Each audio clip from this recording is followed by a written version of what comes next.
I'm writing a book right now. I have 3 or 4 books that I'm writing in my head, that's how I write them, called I Wish Everybody Was an Immigrant. It's a huge advantage. Being a minority, being an underdog is an advantage. I can't not believe that. Most people come from places that don't have as many opportunities. And like as my dad said, he was like, try being Jewish in Russia after the World War. Both my grandfathers spent 10 years in jail for being Jewish, straight up. Wow. I have not talked to an immigrant that doesn't have some level of disdain and or disrespect for every American they know.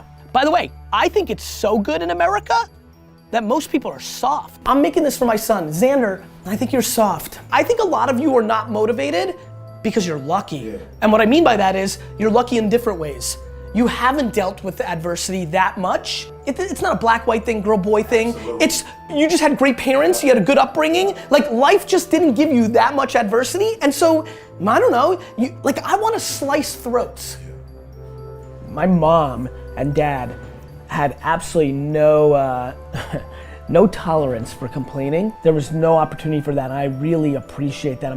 It's funny, I'm visceral to complaining. The quickest tell that somebody's a loser is complaining. Every kid, every girl, every guy, no matter your situation, the one thing you have is time, and you can work harder. And maybe mom and dad didn't have a whole lot of talent, didn't pass that much talent to you, and you're meant to be a C player at your max, but guess what?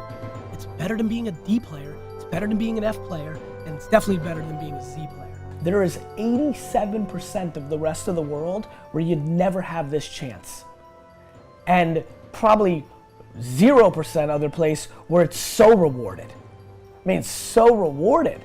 Even with all the immigration and geopolitical issues at hand, still in America, if you come from another place, even though you're stealing our jobs and all the cliche stuff, that the hate and the negativity that people are pushing, still, if you go out and execute and win, America's like, you're a winner.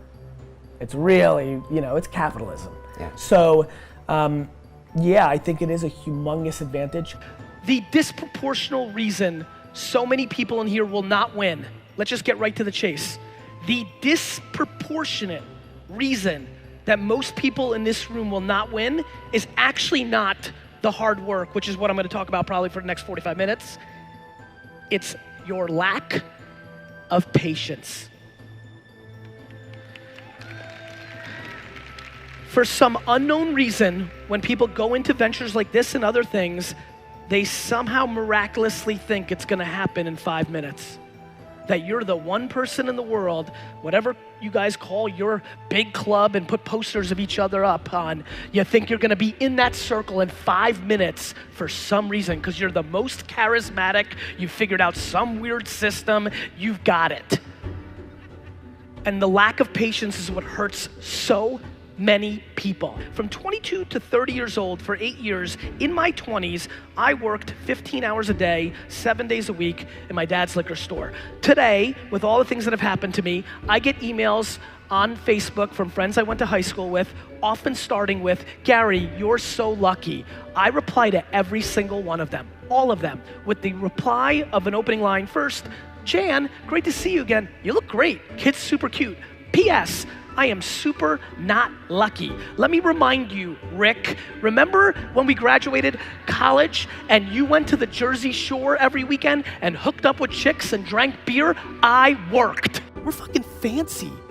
It's not that you can't, it's that you're not willing to give up dumb shit for a better life. You're not willing to go backwards. You're not willing to make yourself dramatically happier to move out of your home and downsize and go into a different neighborhood. You're not willing to go backwards. That to me is fascinating.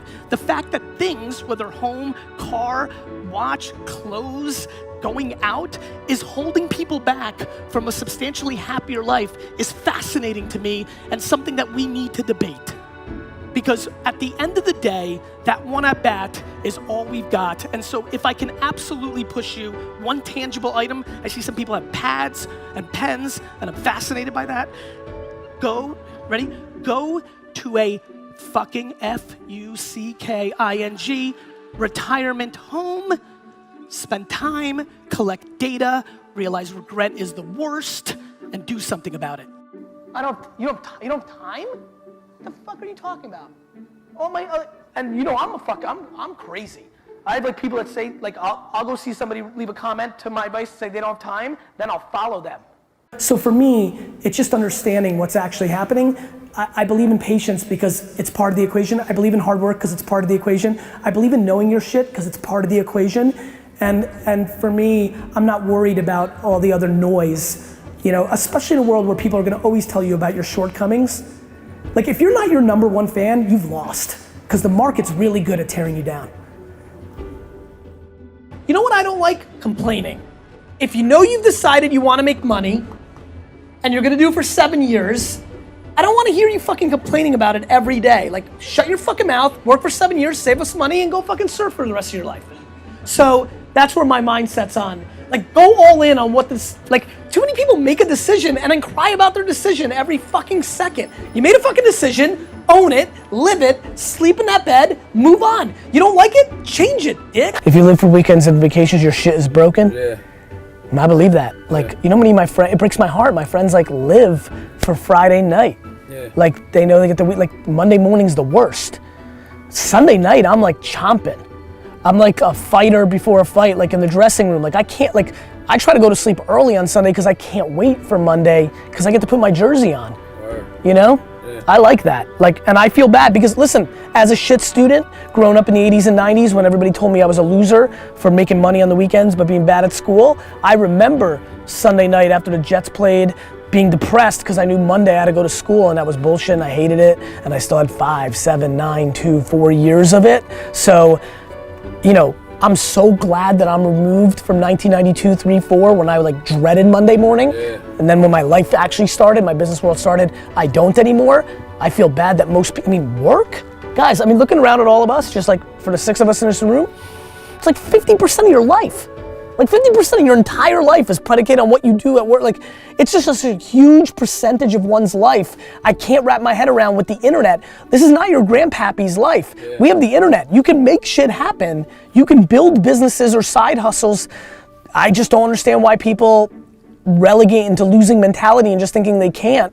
You can't because you want to be on the bowling team or softball or play video games. That's why you can't. There's plenty of time, get shit done. And I really believe the one great piece of advice, if you want to take anything from this talk, is we have to start realizing that giving and doing things in business without expectation of return from the other individual is probably the greatest leverage that you could ever deploy in your business life, though it is extremely rare in today's business environment. And it has absolutely been the bedrock of what has allowed me to win. All my engagement, all my selfies right over there and signing books, all the content, I have nothing to sell. I have a book that I fucking sell once every 3 years for $13. During that point, what did I do? Is I did what I preached to all of you, which is I put in the work. I gave up all my weekends and holidays in high school because I knew I had to pay that price because I wasn't gonna do I'm gonna go to school, meet some good kids at Stanford and Brown, Ivy League school, make some relationships, and that's gonna be my springboard. I was gonna start with no relationships and in the gutter, and I was gonna have to prove it. And I would have to show up and meet everybody like I did in my 30s. But in my teens and 20s, I was gonna have to work. And so what I did was to the extreme of anybody I've met that had options. Some people lose their father, mother, welfare, but anybody who had some options, I punted every leisure activity in my life. Nothing, no weekends, no vacations, zero, nothing. Like we're making jokes about the 7 days. I didn't take a single, and by the way, but it's my truth. I didn't take a single vacation day, never. And I'm sure you worked on your side hustle. I just love you and I don't want to razz you. Like none, zero. All my high school friends gone because I wasn't around. All my college friends, post-college, gone. I'd see them a little bit. I love those guys, but gone. Girlfriends, nothing, all in. So what did I do? I worked to such an extreme level that when I push you on work, I don't even ask you to do 50% of what I did. And it's not like just because you love football or hip hop or roses that you're entitled to build $1 million business around that. Passion is massively important. I'll tell you why. Work ethic is an absolute pillar of variable to being successful. And if you're passionate about something, it doesn't feel like work. And that's a big deal. Like, if you feel like, if you're working on your side hustle from 6 to 2 in the morning, 6 p.m., 7 p.m., right? And you're not up for it, like you're forcing yourself because you need the money or the dream, you've fucked up. You picked the wrong thing. Like, to punt all your leisure and all your friends and family and to work on something and to be tired the next day because you have to get up for work, which you really don't want to do, which is why you're building your side hustle, that has to be about your passion. Because it's just too hard if it's not. It can't be about where you think you can make the most money. What I don't think people understand is you can make a lot more, like there's a lot. So I wrote Crush It a long time ago. The emails that I get way more people that are making 50 to 200,000 a year talking about the craziest, like the emails I get are so bananas. Like, well, bananas in my Snapchat, so I won't use that. Like, hey, Gary Vee, I read Crush It in 2009 and I'm making $74,000 a year in ads and selling t-shirts around raspberry jam only. I've had a lot more people make money deep in the longest tail niche that you could have ever thought of. Hip hop stars from 1986 to 1989. This is a real one. There's a guy who only talks about hip hop from 86 to 89 because he was in high school during those years, and now he gets paid like $5,000 to $10,000 a month retainer to do hip hop consulting for companies that came from the content he was putting out. He's stopped being an accountant. I mean, right? But the people that are losing are, I tried to build an affiliate marketing company. I tried to do $500 ebooks. They went for the money. They had no patience. The hip hop guy and the raspberry jam girl and this guy had years of nobody giving a shit before we popped.